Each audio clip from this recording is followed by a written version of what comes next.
So, once again, sports. All right, you probably noticed the quality looks a little different. That's because I'm recording this on my phone because my Chromebook's camera is still giving me problems. So, until I can find a better solution, this is what we got. All right, so let's get the particulars out of the way right now because it's what we got to do.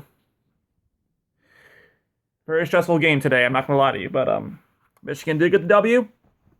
Michigan is bringing Little Brown Jug back to Ann Arbor where it belongs, and Michigan is now bowl eligible.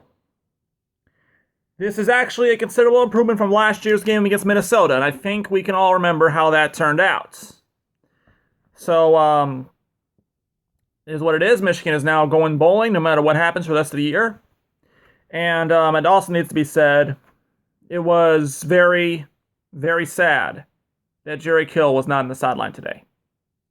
I mean, this is a man that's been part of college football for the last 30 years or so. And it's very clear that he doesn't want to retire right now, but obviously with his failing health, he doesn't really have a lot of options. And you can tell the players did want to win for him. You know, they really came out fired up and inspired, which we'll get to in a bit. And it is relatively sad they couldn't get the win. I'm not going to lie, it is relatively sad they couldn't get it for him tonight with this game, this rivalry. But, yeah, it really is a big loss for college football, Jerry Kill. All right, so let's get to the game now. I predicted that Michigan was going to shut out Minnesota. Clearly, I was wrong. But, and this is the defense that posted 3 straight shutouts and has now given up, I think, 44 points in its last 2 games. So what the heck is going on? Well, first of all, let's keep in mind that we all knew there was no way they were shutting out Michigan State because Connor Cook is an excellent quarterback. And I will, by the way, talk a bit about Michigan State because I really do feel I didn't give that game its proper going over because I made that video really quick. So I will bring up points from that Michigan State game where it becomes applicable here, just so I feel I can properly cover everything and keep all those Sparties happy. I got a bunch of comments last video, all the Spartan fans, and I think like all but one of them didn't have proper grammar. So I don't know, maybe that says something. I don't know, but anyway, so what happened? Well, first of all, it is Halloween, or at least it is another 5 minutes here, so I guess that's only fitting that we got a thriller tonight. Certainly gave me a heart attack at the end there. But also, like I said, Minnesota was playing inspired. They were fired up. They were ready to go. They were ready to win this one for Jerry Kill. This team was just playing on a whole other level, and I really do give them a lot of credit for that. It just shows you how much they love their coach and how important he was to that program. They didn't just keel over and die without him there. If anything, they wanted to prove. They wanted to go out there and they wanted to win it for him. And that is admirable. Having said that, the defense tonight was awful. It really was. I mean, you're the number 1, number 2 ranked defense nationally. This team, this Minnesota Golden Gophers team, they are not a good team. They do not have a good offense.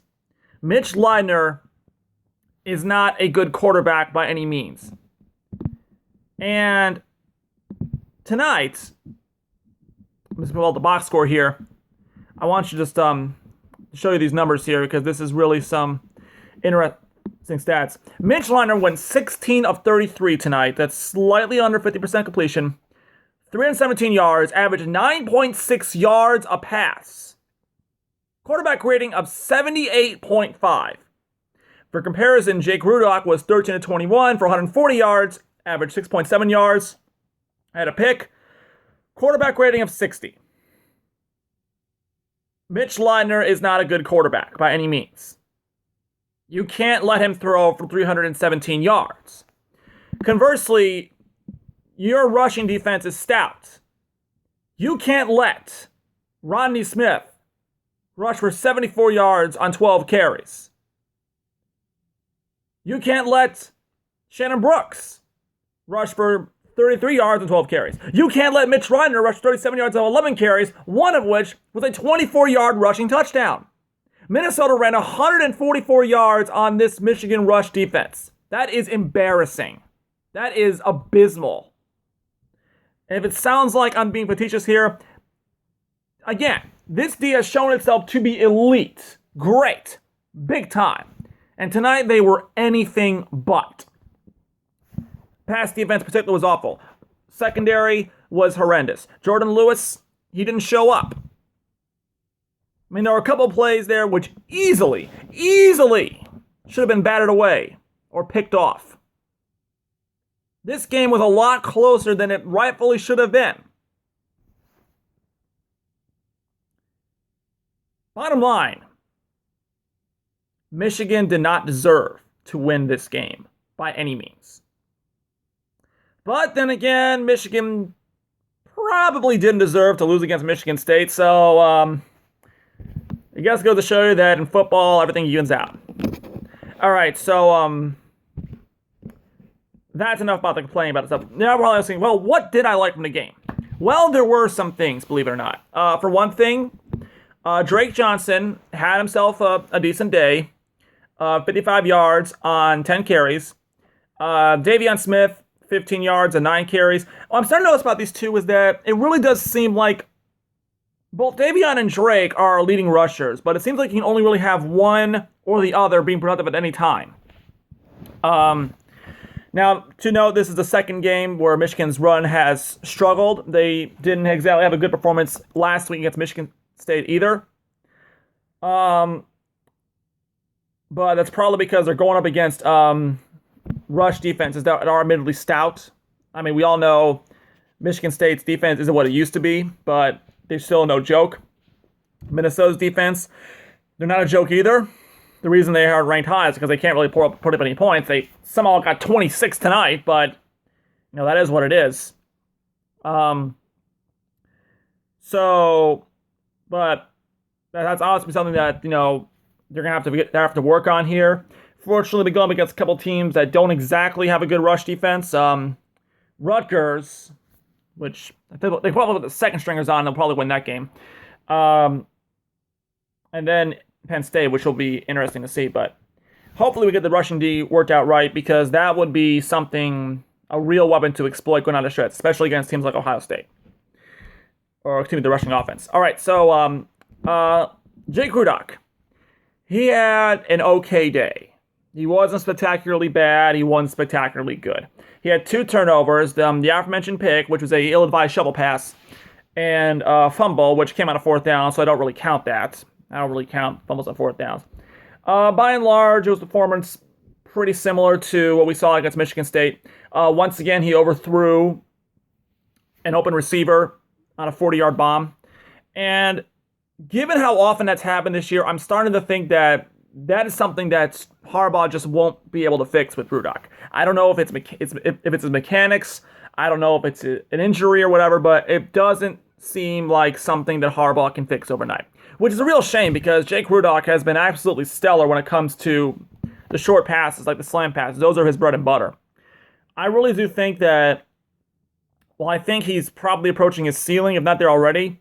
Harbaugh could potentially make him into possibly a second-round NFL quarterback. Definitely third round, maybe second round. At least he would be able to throw the deep ball, but that remains to be seen. Now, he did go out in this game with an injury, taking a shot to the head. For the second year in a row, Minnesota defensive lineman has had a head-on-head hit with one of our quarterbacks. Quarterback was seriously banged up, and targeting was not called. Okay, first of all, once again today were pretty bad. Not as bad as the ACC refs, but it is what it is. There were some questionable penalties. It did, but the biggest glaring omission was the total lack of a targeting call on a hit that came after Rudock had already slid down with the ball and was so hard it took his helmet off. Now, he did relieve the game. So that once again, Michigan has learned what not to do after what happened to poor Shane last year. And by the way, I think Shane did go in for a snap, and I'm really it's kind of too bad that he didn't get a chance to throw for a touchdown against Minnesota because that would just have been great. But it is what it is. But seriously, how you don't call that a targeting is beyond me. Especially when you consider that in Michigan against Michigan State, Joe Bolden got thrown out for targeting when he was pushed into Connor Cook by a Michigan State offensive lineman, no less. And not to mention the exact same thing as Northwestern, the exact same thing happened. At least that player got the initial flag. It was overturned, but at least he was flagged. Meanwhile, it seems that whenever Michigan's D guys even just accidentally get within the range of someone's head, they get thrown out of the game. I mean, I don't know what it is. But, I mean, look, I'm not trying to say the rule is dumb, okay? The rule obviously is in place for a good reason. We all remember what happened to Shane last year. That should never happen to a quarterback ever. And especially in this day and age where everyone's talking about concussions and injuries in football, people want to make sure that their players are protected. But what's the point of having the rule if nobody knows what the rule is? It seems like the definition of targeting changes from week to week. I mean, if we have no idea what the rule is, if we don't know how to enforce this penalty, why even bother having it? Why bother? But, so, Rudock went out. Spite came in, which caused a lot of raised eyebrows on Twitter, because immediately everyone's going, why isn't Shane Morris in? Well, Spite threw 3 of 6 for 29 yards, but he did have a touchdown. Had a great touchdown pass, and which proved to be the game-winning touchdown, by the way. So, now granted, he had a short drive there. Michigan, I think instead of saying Michigan won the field position battle, Blake O'Neal was back to his usual self, had a couple good punts today. Jabril Peppers, you know what? I'll say Jabril Peppers till the end of the thing here because he deserves something special. But yeah, it was great to see Blake O'Neal back to his old self. It was great to see how he shook off the unfortunate incident happening in the MSU game. I actually saw on Twitter that a couple guys brought a sign to the game saying they were Blake's blokes, and Blake liked the sign and told them that he'd come say hi to them after the game. So it's really great to see how he's brushed off the whole thing, just kind of said, you know what, it happens and move on. And I didn't get a chance to say this last time, but I don't feel so bad as that we lost, but I felt more bad that it happened to Blake O'Neal because he has been an absolutely stellar punter. He will almost certainly win Punter of the Year in the Big Ten. And to have that kind of thing happen to him it's really too bad. But he was back to his usual self today. Got us some good 50-yard punts out there. Kept Minnesota pinned in their own territory, deep in their own territory. So, yeah, he, back to his old self. No worries, mate. All right, so, and last but not least, we have to talk about Jabril Peppers. Actually, there's one more thing I'll get into here, but I want to talk about Jabril Peppers first. Today, Jabril Peppers literally did everything. He had some great breakups on defense, almost had a pick 6 as well, but he dropped the ball. He had a great punt return that was stopped from being a touchdown only by the punter, and he actually got pretty ticked off at himself afterward for allowing that to happen. That's one of the things I like about Jabril is that he gets pissed off whenever he doesn't break open for a big play. He went in at quarterback for a few snaps when Harbaugh's had him in a wildcat formation, and on one of those snaps, he actually ran in to score his first touchdown. And that was just fantastic. Jabril Peppers is such an amazing player. And he is going to go down in history as a Michigan legend. I already know it. He's such an electrifying player. He's fun to watch, and as we can see in this game, he can pretty much do everything.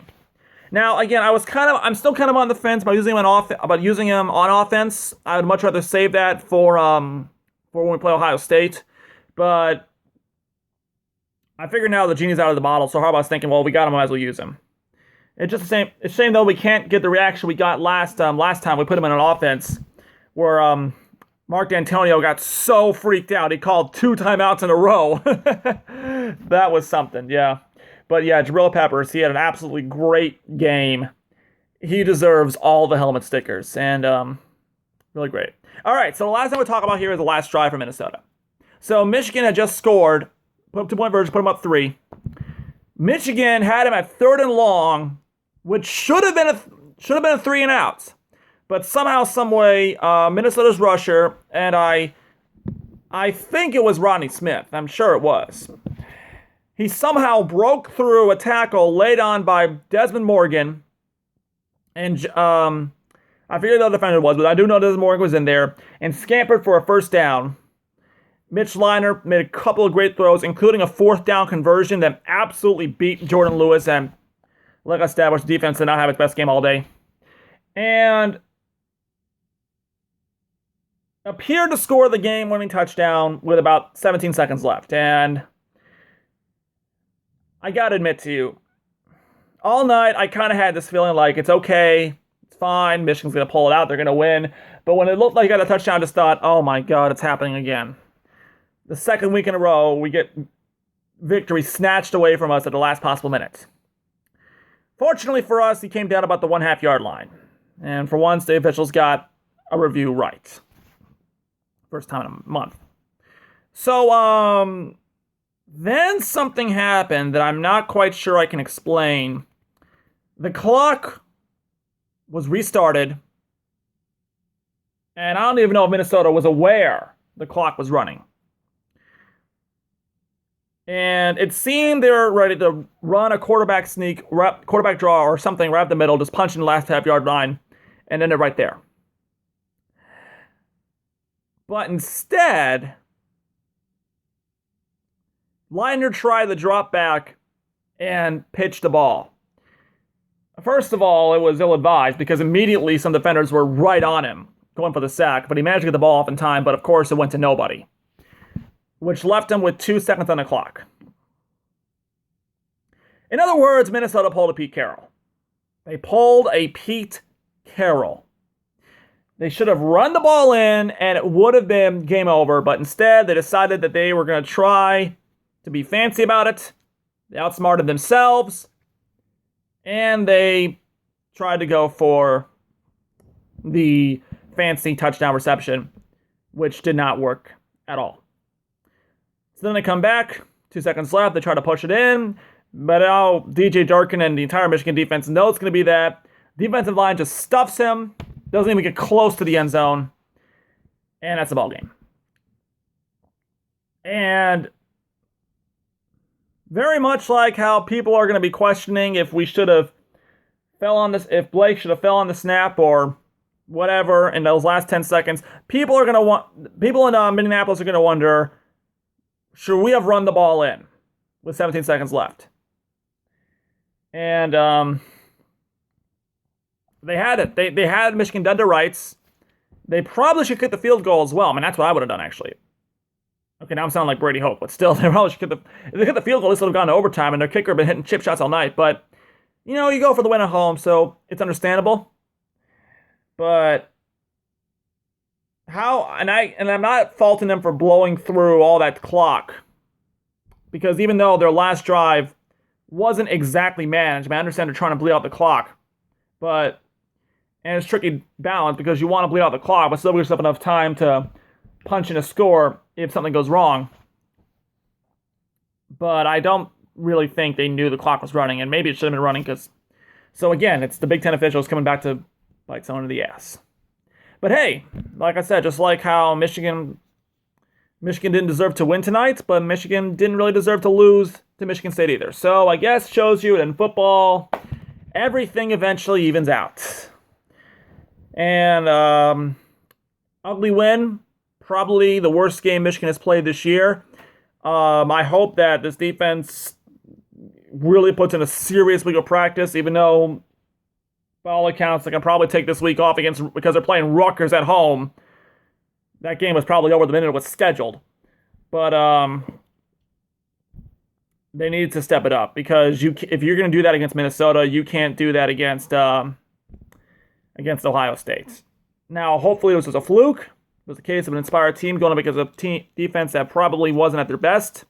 They did just come off a bye week, but they need to step it up, okay? Because we have 3 very winnable games. We're going to Ohio State, and we should be able to get a shutout in at least one of those games. This team still has one more shutout left in them, at least. And if they're going to impress at least the committee enough to at least get them to the Big Ten championship over Ohio State, should we end up 3-way tie for the East, they need to step it up, all right? We cannot have this performance again. It's simply unacceptable. But, as a friend of mine would say, any win is better than loss. And we are eligible, and the Little Brown Jug is coming home. So, guess we'll just take it. All right, so that's it for this week. Next week we have Rutgers, and by the way, incidentally enough, Ohio State will have to face Minnesota next week with Cardale Jones, because JT Barrett was having himself a little bit too much to drink. So that should be fun. Should be fun. But yeah, Rutgers this week, another win in the books, and we move on. So I will see you all next time, and go Blue.